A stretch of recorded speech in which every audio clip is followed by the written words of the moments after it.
Jamaah, oh jamaah. Alhamdulillah. Alhamdulillahirrabbilalamin. Jamaah Islami Twinda yang dirahmati Allah. Kembali lagi di Islami Twinda. Masih di tema kita pagi hari ini. Sholat di tengah pandemi ya. Nah mungkin tadi kita sudah membahas sama guru kita Ustadz Syam sebelum iklan tadi. Ada pertanyaan bicara masalah tentang orang yang terpapar ini kan nggak ada kemampuan untuk sholat. Nah kadang-kadang banyak orang yang meninggalkan sholat. Tapi ada yang berpendapat bahwa katanya kalau orang sakit nggak perlu sholat. Tadi sudah ditepis Bang Ustadz Syam.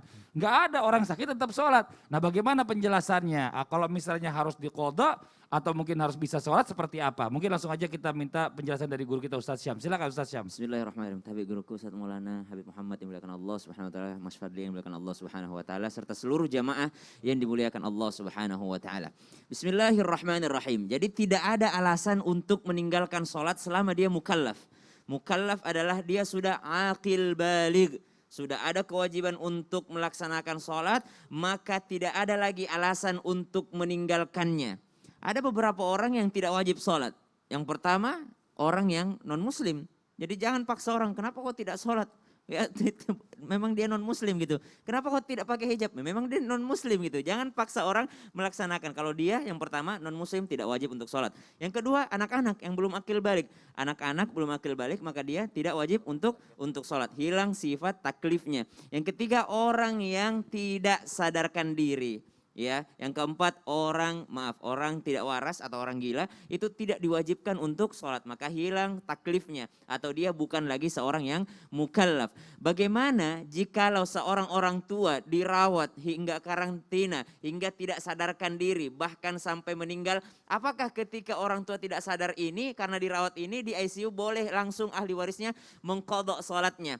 Maka dilihat daripada keadaan kapan dia tidak sadarkan diri. Jadi dilihat, jadi orang di ICU itu misalnya atau orang yang pakai ventilator kan tidak sadarkan diri. Apakah dia tetap wajib sholat? Tidak wajib lagi sholat. Kecuali kapan dia tidak sadarkan dirinya. Misalnya ternyata dia tidak sadarkan diri pada pukul 13.00. Sedangkan waktu zuhur adalah pukul 12.00.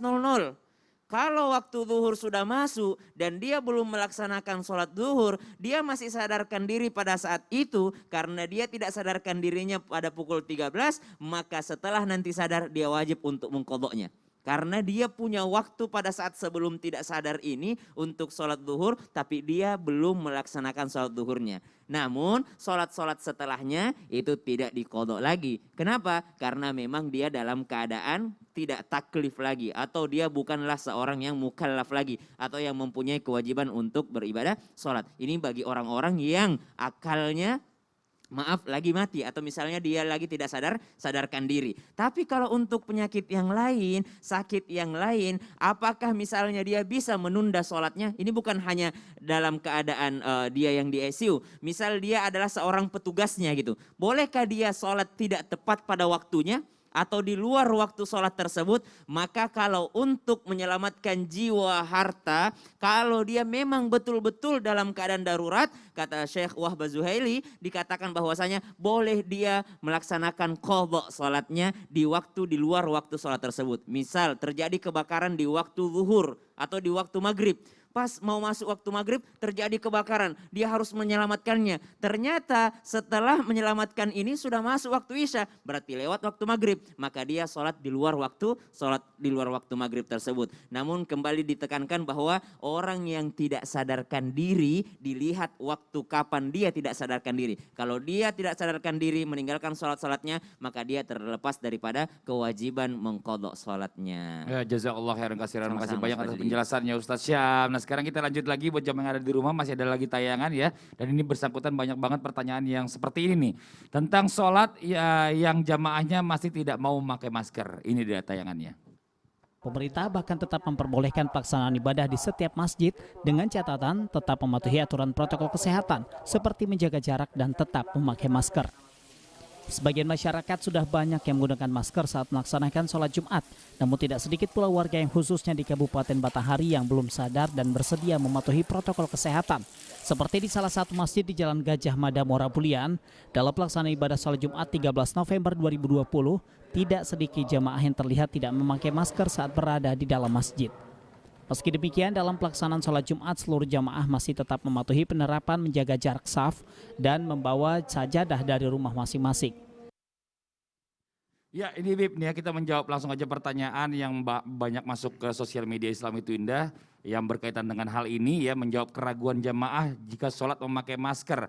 Apakah sah hukumnya atau makruh? Karena katanya ya aturannya kan hidungnya itu harus menempel di tempat sujud ya, karena maaf ya sekarang ini kan ada beberapa masjid nih yang akhirnya jamaahnya sampai melepas masker karena menganggap sholatnya takutnya nggak sah. Bagaimana penjelasannya Bib? Silakan tafadhol Bib. Bismillahirrahmanirrahim. Bisa ada sejadahnya nih. Kita Bentar, Bib. praktek. Ya. Nah, ini cuman salah satu contoh aja. Contoh, waduh bukanya repot nih. Aslul hukum, Syekh Ibnu Hajar Al-Haythami di dalam kitabnya Minhajul Qawim. Beliau mengatakan artinya di orang yang bagaimana tata cara orang sujud itu pertama disunnahkan. Yang pertama disunnahkan wad'u rukbatayhi. Jadi disunnahkan itu menaruh dia punya dengkul duluan nih. Ini dengkul. Ini sunnahnya. Tapi memang dengkul menempelnya hukumnya wajib. Ini sunnah. Nanti beralasan dengan hidung. Bagaimana hukumnya hidung. Kemudian di sini kemudian summa yadaihi. Ustaz maaf. Iya. Summa yadaihi. Tata cara seperti ini. Kemudian summa jabhatihi wa anfihi ma'an. Kemudian kening dan hidung bersamaan seperti ini. Kening dan hidung bersamaan wa kaunuhu maksyufan. Kita bahaskan hidung. Dan dalam keadaan hidungnya ini maksyuf. Apa arti maksyuf? Terbuka, ya, terbuka. Ini masalah afdaliyah. Wa kaunuhu maksyufan. Nah, seperti ini. Ini dan dikatakan di dalam kitab tersebut Minhajul Qawim Syekh Ibnu Hajar beliau mengatakan dan wa yukrah dan meninggalkan tertib seperti tadi, dengkul dulu ya. Meninggalkan tertib seperti tadi, dengkul dulu ya, dengkul, tangan dan kepala, hidung sama ini dikatakan makruh, meninggalkan tertib seperti ini makruh. Ada yang mengatakan kok tangan dulu, wa khilafuhu dikatakan khilaf artinya bersalahan dengan tersebut alama fihi makruh, di luar daripada tertib seperti ini. Ini bukan masalah sah atau tidak sah ya, ini masalah sunnah atau makruhnya. Ya, ini bukan masalah sah atau tidak sah, tetap semua sholatnya sah. Ini hanya anjuran. Waktunya ditambahin. Iya bagus, alhamdulillah. Terus kemudian duduk seperti ini nih, ingetin ya, sunnah. Wa yadaihi dan kedua tangannya seperti ini pemirsa. Kemudian kening dan hidung bersamaan, Allahu Akbar. Seperti ini. Wa kaunuhu maksyufan dan kalau bagusnya, afdolnya hidungnya terbuka. Ya, hidungnya terbuka. Ini posisi yang afdol, posisi yang bagus. Kecuali ada uzur. Ya, kecuali ada uzur. Jadi kita tidak boleh. Hukum fikih itu subhanallah. Artinya dar'ul mafasid muqaddamun ala jalbil masalih. Dalam hukum fikih ada usulul fikih, kaidah fikih ya. Itu menolak, mencegah daripada keburukan. Itu lebih didahulukan daripada mengambil masalah afdaliyah. Nah, karena ini ada masalah, nanti kan kita kan tidak tahu kesehatan, yang tahu pemerintah dari kedokteran. Untuk menentukan satu hukum itu ulama bekerja sama dengan dokter. Di sejadah bisa berbahaya. Kalau sholat ada orang yang bersin, kita tidak pakai masker, bisa berbahaya. Kita bawa pulang ke rumah tangga kita, bisa berbahaya. Jadi kita sebagai manusia jangan ahmak. Apa itu ahmak? Tidak mengikuti tata cara, itu yang masalah, peraturan. Ya. Jadi menutup hidung dari sholat itu makruh kalau tidak ada uzur. Tidak ada uzur. Jadi kalau ada uzur diperbolehkan, sholatnya sah atau tidak? Sangat sah. Jadi Masya hukumnya Allah. salat pakai masker mubah. Boleh, Boleh, ya. tapi Apalagi bisa di jadi saat wajib.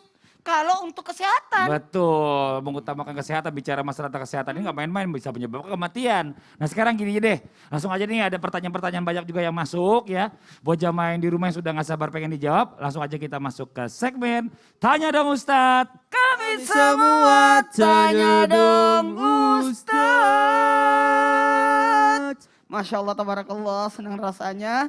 Karena menjawab pertanyaan, banyak nih yang bertanya nih. Banyak Apalagi di banget, masa Ustaz. pandemik begini nih. Iya Ustaz, Tabe kita Silakan. sambungkan dulu ke Masya Allah, layar tabarakallah. TV. Oke, Masya Allah, Ya. tabarakallah. Kita cari Islam itu indah. Ini dia postingan terakhirnya, Alhamdulillah. Terbaru. Wah, terbaru. Baik, bismillahirrahmanirrahim. Oh ini udah banyak nih pertanyaan Ustaz, lumayan nih, Alhamdulillah. Ya. Dari Mulyadi _Sky 32. Ini buat Ustadz nih. Assalamualaikum Ustadz. Waalaikumsalam warahmatullahi Bagaimana wabarakatuh. jika saya kesal dengan khotib ketika sholat Jumat di dekat rumah saya? Lagi corona, bahkan banyak jamaah yang maaf, sudah usianya tua, tapi kalau khutbah Jumat selalu lama. Bahkan sampai setengah jam. Takutnya ini malah terpapar corona semuanya. Baiknya saya gimana? Apa saya pindah masjid aja? Atau tegur Ustadz, gimana tuh? Sebenarnya pada cara menegur ketika keadaan seperti ini, yang pertama cegahlah dengan kekuatan atau jalur aturan. Nah ini terjadi di Masjid Nurul Ihsan kemarin. Di Makassar. Waktu saya salat Jumat. Mm-mm. Ya Allah kelamaan hatibnya. Setelah tidak mungkin saya hatib langsung dia pulang, saya langsung beritahu pengurus. Tulis di situ semasa pandemik ini khutbah Jumat jangan lama. 15 menit udah lewat itu, 10 menit aja cukup. Jadi saya tulis itu 15, kalaupun ceramah itu 25 menit. Nah itu boleh kalau kita mencegah karena kita ada kekuatan. Betul kan saya ketua yayasan jadi aman. Ya, yang punya kekuatan. Kemudian yang kedua, menyampaikan dengan cara yang baik. Kalau kita bisa menyampaikan dengan cara yang baik, sampaikan dengan baik-baik. Maaf ya untuk keamanan. Jadi seperti itu. Apalagi kalau memang ternyata tidak ada dua ini. Kita tidak ada kapasitas untuk menyampaikan. Kita tidak ada kapasitas untuk membuat aturan atau mengadakan. Tidak boleh gitu. Jadi ambil yang ketiga. Kita yang menjaga diri. Kalau begitu saya tidak akan salat Jumat di tempat itu. Karena membahayakan diri saya. Karena saya tidak mungkin akan memberitahukan mereka. Kemudian yang keempat, bentuk keteladanan. Dan buat semuanya nih, para penceramah, para dai, para khatib, sebaiknya kita lihat. Salat Jumat itu pendekkan khutbahmu, panjangkan salatmu. Itu normal loh. Apalagi di masa pandemik. Batasnya ya 10 menit lah, 15 menit. Iya, Ustaz, 5 menit lah Ustaz ya, 5 menit untuk 5 ini. menit? Iya Ustaz, Belum baca. rukun-rukunnya aja Ustaz, rukun-rukunnya aja. Dari Yulia 50, Kak. Assalamualaikum Ustaz, bagaimana cara Waalaikumsalam. mengingatkan suami yang susah patuhi protokol kesehatan? Dia selalu ke masjid, tapi nggak pakai masker. Terus bawa anak-anak lagi. Kalau yang dilarang suka marah, takutnya nggak patuh ke malah suami. Dan anak saya apa tuh? Takutnya nggak patuh malah suami. Benar gak nih? Dan anak saya kepada corona nih Oh, jawabannya. takutnya nggak patuh, Iya. malah suami dan anak Oh. saya terpapar corona. Apa sih? Harusnya komanya di situ Nggak ada ya. komanya Ustaz. Ya Malah udah. suami dan anak saya Yang- kepapar corona. Heeh. Ya Ini Rabbi. maskernya jatuh-jatuh turun-turun. Suaminya rajin ke masjid, Ya. bawa anak-anak. Oh ya Allah, berani banget. Tapi enggak pakai protokol kesehatan suaminya ke masjid. Yang pertama yang harus ibu lakukan bersyukur Bu. Banyak di luar sana ibu-ibu setengah mati suruh suaminya sholat tidak mau sholat. Ibu alhamdulillah suaminya mau ke masjid. Diajak lagi anak-anaknya. Bersyukur dulu. Dan sampaikan kepada suami saya bersyukur sekali punya suami seperti Anda. Yang mau ke masjid dan mengajarkan anak-anak saya untuk sholat berjamaah. Yang kedua, tapi Mas dalam pandemi seperti ini tolong pakai protokol kesehatan. Gunakan masker ketika ke masjid. Kan banyak juga orang negor tuh tiba-tiba langsung ke poinnya. Tidak memuji dulu orang.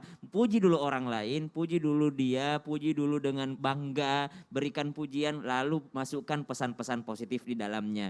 Jangan suka menggunakan kalimat-kalimat negatif seperti gak usah ke masjid kalau begini-begini nanti kau bawa penyakit. Nah itu pesan-pesan yang tidak akan masuk ke dalam hati seseorang. Dakwah itu kan dari hati ke hati. Dan Mbak yang paling mengerti keadaan suaminya gitu ya Mbak Yulia. Baik, bismillahirrahmanirrahim. Tabe Ustadz, masih ada pertanyaan.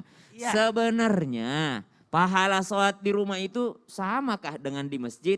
Kalau pandemi seperti ini karena banyak alasan kalau sholat lagi wabah begini ya udah di rumah aja sholatnya gitu Ustaz. Ya. Masalah Mau pahala ini, tahu Ustaz. jawabannya? Mau banget. Saya akan bahas sesaat lagi setelah yang satu Oke, ini. kalau Makanya jangan begitu. kemana-mana, tetap di Islamit Indah. Jamaah, Jamaah, oh jamaah. Alhamdulillah. Sebentar saya bahas.